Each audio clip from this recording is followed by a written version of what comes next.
Shalom, peace, world. Um, this video is the second portion of a video I just did. I was doing some research and this title stuck out to me. I wasn't particularly interested in doing anything on this sister per se. I was looking for some other information, and this is what popped up. It came to pop up. This, the spiritual man in me said to look at that, particularly because there's another movie that's coming out, and it's titled Lion. But that movie in particular is said about a guy who's been lost from his culture and has been raised by a set of European adoptive parents.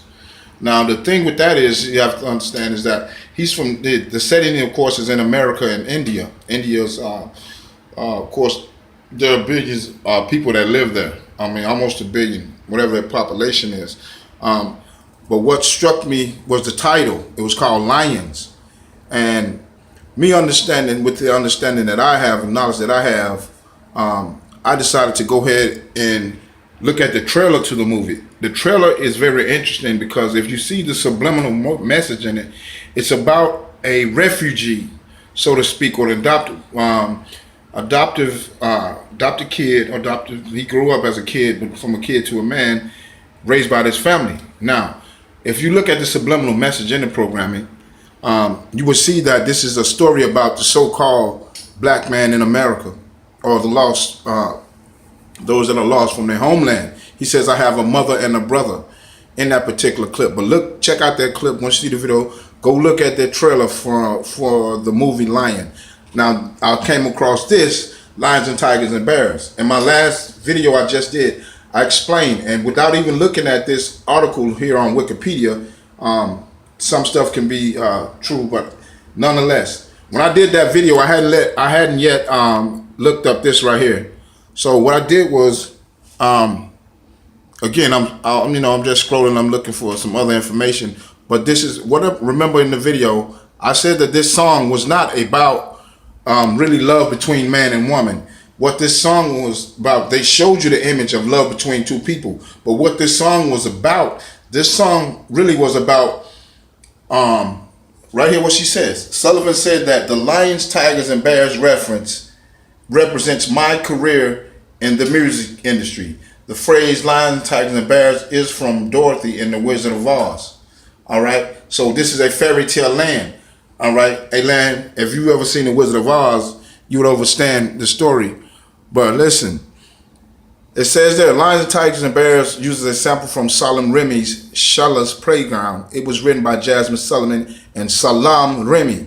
The song is a soulful melody written in Dorian mode about love and heartbreak using instrumentations of a violin, because that's the prevalent sound that you're hearing. The protagonist states that she's not scared of things most people fear, such as facing carnivorous animals, but she's scared to love because of potential heartbreak. Now, stop right there. But she's scared. Now, look at that. But then look at the statement that she is quoted as saying, Sullivan said that Lions and Tigers and Bears reference my career in the music industry or the music business. Now, remember I said that this story was deep on the spiritual side. This story is about her serving that world, or the God that who controls that world, the music business, which we all know by now is Lucifer. It's Luciferian. Now, this is what the video is about. They made it about love between two people, but it's a dynamic about between good and evil. Okay, that's why she says things in the song like, why do we love love when love seems to hate us? In other words, is what she's saying is that, why do we love the Most High when the Most High seems to hate us? Okay, so the image of love is being put down as the image of the love of God, as opposed to the love of Lucifer that she's getting. And she says right there, I just now came across this. The song, Sullivan said that Lions and Tigers and Bears represents my career in the music business. All right. I hope you got it. If people look at that, you have to see the subliminal messages in these songs and how these songs are written. And these songs are wrote. It's written in Dorian mode. how these songs and the melodies and the hooks and the lyrics to these songs. You have to go behind the music or behind the curtain. Like Dorothy, the Wizard of Oz, the dog Toto went behind the curtain. Okay, there's another reference. It's from Dorothy and the Wizard of Oz. All right. The streets of gold is where that comes from. But also the scripture tells you about New Jerusalem being paved with streets of gold. Okay? So, yo family, that's just a little something for the night, man. A little something else to add to the video I just did earlier. With that being said, peace, love, out.